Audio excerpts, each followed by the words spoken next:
football conversation. JD, good morning. Thank you for joining us. Good morning. It's a contrast of beautiful weather outside and stormy weather around the LSU football program. That's for sure. Good to be with you. Yep, no, we appreciate you. And I'll just get it started with like you said, the current temperature around the program. How many times have you ever seen it in totality, not just the program specifically, but the fan base, even media members as well on social media, where it's just it's like a war zone right now?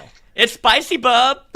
Yeah, man, it's dog eat dog world. You know, it's somebody. I think it's my guy Caldwell over at BRZ said nobody eats their own like LSU. Whether that's the fans or the media members, or I think we've got a big Red Rock and Blue event we can put together, raise some money for charity. You know, like these boxing matches they've been proposing and so forth. That's all you need.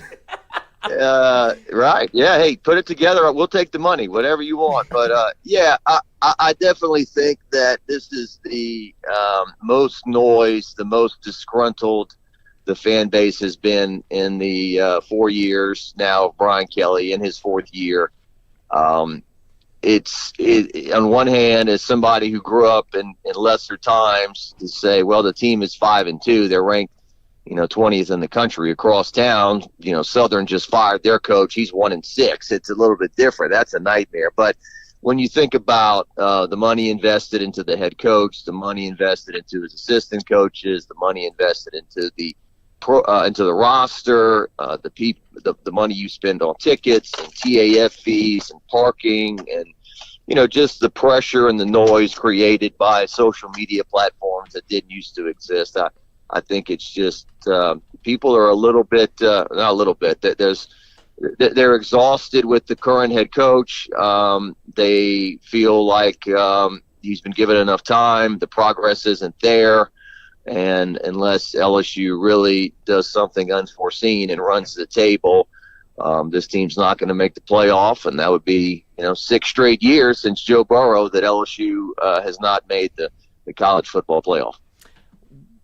And that's where I kind of want to, I guess, steer my question to you is LSU is still, when you look at it in totality, if you were just looking at a 1,000-foot view, they're would have 2 losses by a combined 12 points, but it feels like the sky is falling. And then I want to ask you why that is, why it feels so, I guess, ornery around the LSU football program.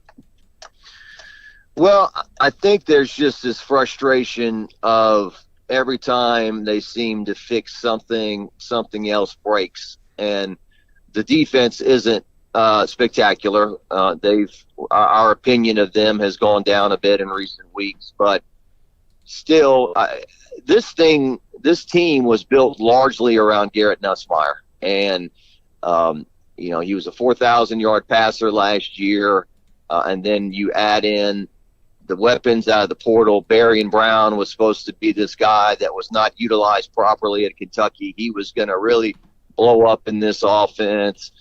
Chris Hilton was trending so well at the end of last year. Nick Anderson's his big target from Oklahoma. I mean, even when they score, it's these great individual plays in which, the whole walls are crashing in on Garrett Nussmeier, and he flips the ball out end over end to Xavier Thomas, who somehow weaves his way through a bunch of defenders for an exciting touchdown. Nothing negative about it, but it's not something you can hang your hat on week after week. So I just think that people are like, are you kidding? We spent all this money, as Lane Kiffin said before they played LSU. The 3 most expensive defensive backs in the portal, LSU got them all. And there's been, some good play back there. But I just think it's a case of – and I also think that it's a fair question when you give a 60-year-old man Brian Kelly's going to turn 64 on Saturday. It's his birthday. 60's not 80, but it's not 40 either. And, how driven is a man who's got a 10-year contract that's 90% guaranteed? I think there's just a feeling of LSU is just blowing inordinate amounts of money on – I mean, their athletic director makes almost $2 million a year. And he's done a very, very good job top to bottom. but the hire that any athletic director, their legacy is largely defined by their head football coach, and their head football coach has been very good, has been pretty good, but he hasn't been great. They haven't broken through yet, and so I think his record's 34-13 overall at this point. And so he's worked out a lot better than Billy Napier, obviously, and some others that have been hired. But still, I think there's a question of how hard he works, how much has he invested. And, he's a good talker. He's very intelligent. He's organized. But some people feel like he's a politician. I mean, these are all the things that are said when you lose a couple of games and people are upset. If they'd be 7-0, you wouldn't be hearing all that stuff right now. So I think that's a long answer, but that's a lot of where the unrest is coming from, I think. At least he recognizes everybody's angst. Well, it's funny, I've been doing this forever, but still I overthink things and I get nervous about things I shouldn't. I'm just like, what am I going to ask on Monday? Because, and here's another thing that happens when people are unhappy on social media, and it's fine. I got the best job in the world. They start taking it out on us too. It's like everyone in the media is spineless. You guys are gutless. Nobody asks any tough questions. And look, I've done my best to be professional and ask the questions that people want to know about. I've asked about Joe Sloan. I've asked about the offensive line. I've asked about the lack of physicality perceived by a lot of people. I was acting like the drunk guy at the end of the bar trying to berate Les Miles 15 years ago. It's not a good idea. It doesn't work. It's not what you're supposed to do. What are you going to get out of that? I understand we're supposed to ask tough questions and not toss softballs, but I think that what was your question? I forgot. All I said is because it was what you asked. Oh, yeah, I know. Everybody that's here wants to do well and loves LSU, and I recognize. I would hope to God you recognize the angst. I know what I was going to say. I'm sorry. Mike Scarborough, before the press, the question I was going to ask, I was going to go in and say, Coach, look, there's a lot of people upset, former players, your fans. I mean, what's your message to them? And Mike goes, you watch. He's going to go in there with a pretty disarming statement. That's exactly what he did. He went in his opening statement. There was a lot of, look, we get it. People are unhappy. Look, we get it. Everybody wants to win. Our players are unhappy. I'm unhappy. We get it, and so I'm then so you can't thankful ask for the fan base showing up at Vanderbilt. I love Yeah. Well, I mean, and I thought about asking that after the game on Saturday, and I punted on it. And maybe I should have asked it, but I felt like saying, Coach, I mean, look up in the stands. It's all purple and gold. All these people came to see you today, and they're unhappy. I mean, with the way things are going. I mean, you can't win every game, but we feel like we're kind of in a rut where we keep losing games perhaps that we should or we should be playing better in. But, I mean, he was right. I mean, to think that's a funny dynamic in itself, the fact that Vanderbilt's now a top 10 team. They play in Nashville, Tennessee, which is a big city, and the stadium is 35,000 people, and LSU had more fans there than they did. So what, you had 15,000 people in the stands, 14,000 people watching you play. But, yeah, he came out with that disarming statement. And so then if I raise my hand and say, well, Coach, a lot of people are upset. They're mad. What's your message? Well, I just told you. I said that we're, blah, blah, blah. So, Jacques, what else do you want to hear? I just said it. I just said it. I just told you. So, look, I've seen this a lot of times. Paul Maneri's last year at LSU, and I think they started 1-8 in the SEC.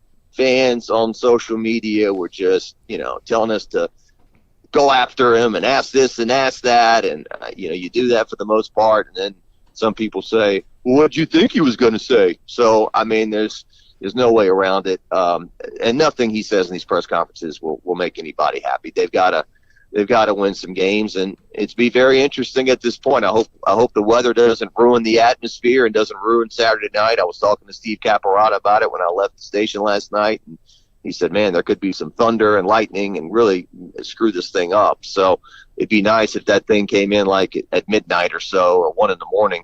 on Sunday and not during the game, but it might. And so you got one or two things maybe that could happen. Does this team, are they angry? Are they tired of hearing about how bad they are, and they galvanize around each other and go out and play hard and the crowd gets behind them? Or is it a case of Do they start checking out? The fans turn against them if they go 3 and out. I mean, the student section booed Garrett Nussmeier to an extent when they did the player introductions for the South Carolina game, and they booed a bit during the game. So it's just unfortunate. People look forward to LSU football all summer long. It's supposed to be this big, positive, fun thing, and the current climate of things, the way there's pressure, so much pressure on the coaches, the buyouts, I don't care if we go to a bowl game. It's just a lot more negativity than there used to be. And you bring up the conversation, like former players, have been using their voice and putting things out on social media, saying things. You also spoke with Braden Fehoko last week, who has been one of the more vocal former players when talking about this current regime and situation around LSU football. What have been maybe some of your thoughts or takeaways from hearing from a guy like that, as well as some of the other former players who have used their voice on social media? Yeah, I mean, I like Braden. I love covering him. Certainly real interesting, great family and people. I don't think that Braden is chasing clout or looking for attention or any of that. I think he does want to kind of maybe transition and do some media stuff. But, I respect it when the guy tells me, look, I don't think he played that year because when he came over from Texas Tech, he had to sit out. But he was like, look, I'm on a team in 2017 that lost to Troy in Tiger Stadium. And we heard it. We heard it from the former players. We heard it from the fans. People were, very upset and embarrassed by our performance. And like you said, this isn't losing to Troy. I mean, Vanderbilt's a very good team. They're very well coached. I think that's another. I saw one person post on social media that no one gets more out of their team than Clark Lee, and nobody gets less out of their team than Brian Kelly. I mean, it was a tough statement, but you've seen T-Bob say how soft they are, and that's going to be, we all know who the strength and conditioning coach at Texas A&M is, right? I mean, Tommy Moffitt's over there. This will be the second time he goes up against LSU since taking the Texas A&M job. I interviewed him a year ago, and he did his best to say that he felt like it was going to be just like any other game. That he had nothing but good things to say about Jake Flint. Jake Flint was his friend, the current LSU strength and conditioning coach, and he's doing a good job. But I think that's another question. Why does this team get pushed around by Vanderbilt? And I talked to Will Muschamp a few weeks ago, whose son's on the Vanderbilt team, and he told me, he said in the current climate, it is very rare to have a lot of fourth-year and fifth-year seniors. And Vanderbilt's got a lot of them, especially on the offensive line. So that played out. So, I think that I just think it's a case now of expectations. And it used to be, in the 80s and the 90s when I used to watch this stuff, two teams were in a mythical national championship. It was like, well, it looks like the winner of the Sugar Bowl is the national champion, or it looks like the winner of the Orange Bowl is the national champion, and everybody else positioned themselves to play in a nice bowl game. And those bowl games, a lot of times, were packed and drew a lot of people. And you could say, hey, let's go play in New Year's Day in Florida, and people got excited. All that's gone. I mean, the bowl games that are not part of the playoff are basically now the NIT for NCAA basketball, and everything else is what people care about. So, and when you're not, and I just think, somebody told me the other day, LSU should certainly be in the top 12 of teams in America and be in the playoff. And unless something crazy happens, unless they really, really, come together, and we've seen this team play 7 games, we kind of know what they are at this point, and the toughest games are ahead. They haven't played their, this game at Alabama, at Oklahoma to close out the year. Now, we'll say this. I think this is a real bad spot for Texas A&M. I would not be shocked if LSU wins this game at all. Vegas is telling you that they're only a 2.5-point favorite. They're undefeated. They might be feeling themselves a little bit. Everybody's telling LSU how bad they are, and people are piling on and maybe writing them off. And this would certainly not shock me at all if LSU rose up and won this game, and Texas A&M, perhaps in kind of Texas A&M fashion, would blow a game that they shouldn't blow. But we'll have to wait and see on that. And that's where you need, like you talk about the aspect of the fan base. Yep. That's where you need since Texas A&M has joined the conference, they haven't won in Tiger Stadium, and that's where the discontent you would hope could maybe turn into almost a rallying cry, but it just feels like it's the opposite, man. It feels like people are going there almost like LSU fans are a special breed where they can go in there and almost hate watch. Yeah, on one hand, social media, your Facebook, your Twitter, I don't know, Instagram, all that stuff is a great thing because it does kind of give you a pulse and get to see what people are saying. And I recognize, I know him, I know her. I mean, I know some of the people that post, but then at the same time, I don't know a lot of the people that post. I don't know a large majority of the people that post. And I do think that the tone of the person that you see at the gas station, at the gym, at the grocery store is a little bit different. I think that those places are breeding grounds for people to be negative no matter what and blame people and just, the sky is blue today. What a beautiful day. Well, what makes you think you can say that? Screw you. It's that type of thing. So, maybe I'm colorblind. Okay. Yeah, right. Yeah. Wait. Nice job, Jacques. Way to offend every blind person on planet Earth. You're very unthoughtful and selfish comments today. One tweet I gave up, Lloyd, was like in the spring, and I'd say, exciting day today. We've got LSU baseball against such and such. We've got LSU softball against such and such. We've got LSU basketball, and I do like a list of things, and I run out of characters, and then you post that, and people say, "I can't believe you forgot to mention blah blah blah." And so, even when you make an attempt to be positive and upbeat and everything, someone's got to take a crap on it. So, it's like the other day, I go to the Saints Patriots game, and it's like, well, I'm not going to go to the Saints locker room. I can rely on WVUE if they can help me out with sound. I'm going to go to the Patriots locker room. So I got, interview with Kayshon Boutte, who was really great. Said, I did not act the way I should have at LSU. I've matured. I've grown up, blah, blah, blah. Will Campbell, great interview. And I was like, this is the right move to make. And then some guy says, well, you could have got Caleb on Chaseall too. Why didn't you get him? So Sorry. He was there. So there's always, I get it. That's what you signed up for. But I think reading the comments can lead you down a bad path. But to your point, Lloyd, I think a lot more people now who I see at the gas station, at the grocery store, at the gym are saying, what's going on and how do we fix this? And once again, discovering that why did we give a guy a 10-year contract that's 90% guaranteed? I think of all the things to criticize, that might be the thing to say, why did we do this? I think obviously Brian Kelly is the most accomplished coach LSU has ever hired at the time of the hire. He's a Hall of Fame coach, no matter if people don't like him and his mannerisms and the way he acts and whatever. He's a Hall of Fame coach, easy, and he's been a winner. He has not won at the level that people had hoped, and he's going to make a lot of money before he's gone, and LSU really is in a pickle in terms of if they want to get rid of him or not. So we all know that. And that's been part of the conjecture. You've seen some speculation of, look, this marriage is not working. You don't like it here. They don't like you. Why are we doing this in the landscape of college football that has changed underneath your feet? You go into a 2026 season with what? Like, it was all in on 2025. Do you really want to stick around and rebuild again? Because if you stay, then there has to be changes made on the offensive front, I would imagine, whether it be offensive line, offensive coordinator, whatever it may be.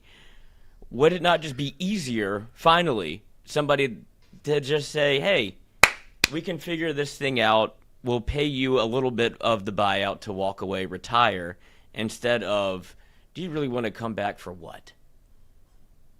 Well, I kind of made this comparison. It may be an awful comparison, but I do feel like there's some Derek Carr in this, where the results are not as bad as what people act like.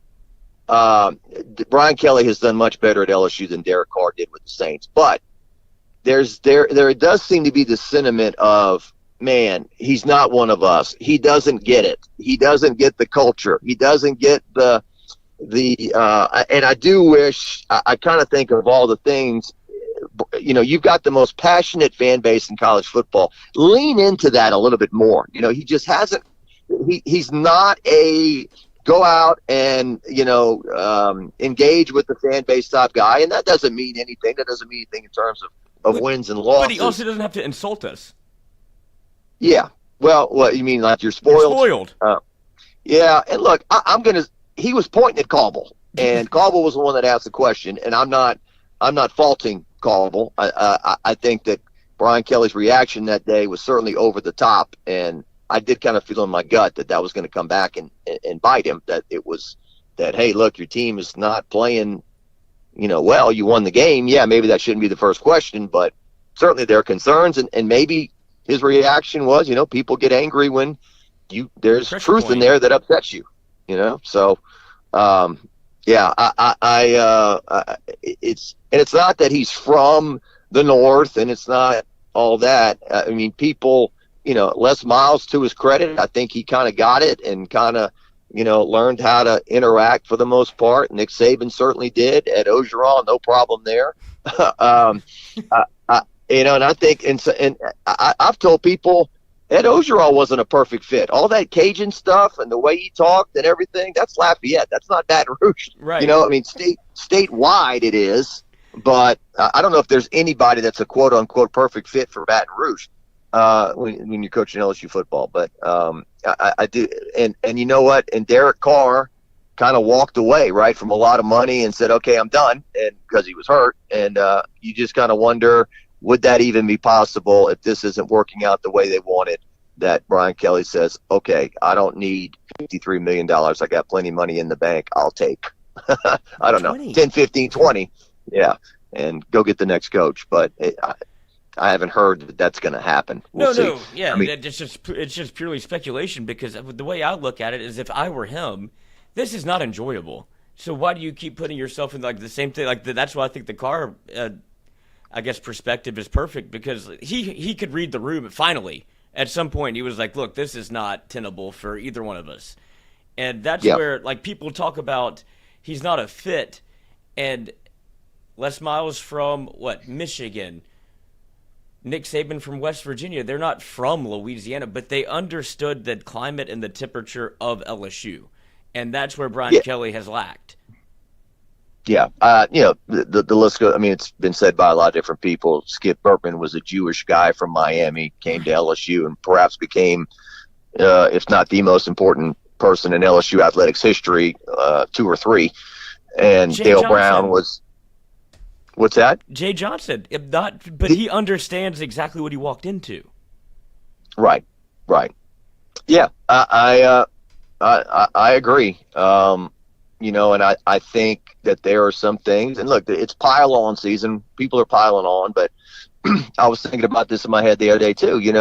I think Jordy was live on the air with Rohan and maybe somebody else the day that Brian Kelly arrived in Baton Rouge. You remember that. There were all these fans on the fence.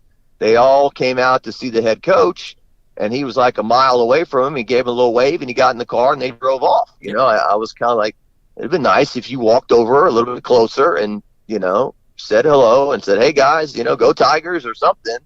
And, the coaches show on Thursday. I'm going to probably go this week because I want to see what it's like. But in the past, people went up to the coach during the commercial break, and they took pictures and they got autographs, and they shut that down. That there's no – and look, I had heard that, I enjoyed the Evil Twin and his weekly, stand-up humor. Yeah. But they were getting rid of that, and I think Coach O said he liked it, so they kept it for a while. Well, but they got rid. Yeah, right. Original for you, boy. You haven't won enough games, baby. You gotta go. Let's get back to football. Hold on, I got something for him. Oh yeah. Back where I'm from, we got a little fishing hole for a guy like that. God. That was a bad moment. Yeah. All right, Coach, let's get back to football. No, let me say something about that. Oh no, here we go. Stop, Coach, stop. It's gonna break. Stop. But they don't take phone calls on that show anymore. They cherry pick off of Twitter and whatnot. Coach, what's your favorite thing about Tiger Stadium? Stuff like that. But so yeah, I mean, it's I do think that he could have done a better job, perhaps trying to, engage this fan base a little bit more.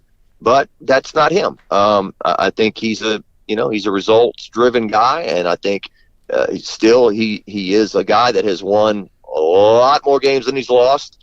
This has not worked out to the level that, and then it's another question. Why say that we've put $18 million in the roster? Why say this is the best roster I've had in my 4 years? Why say we're taking receipts and we'll see at the national championship? I just think sometimes he's gotten emotional, and like we all do, and maybe say things that we shouldn't have said. But I don't fault him too, because in the preseason you want to get people excited about the season, so you say things to pump people up about the team.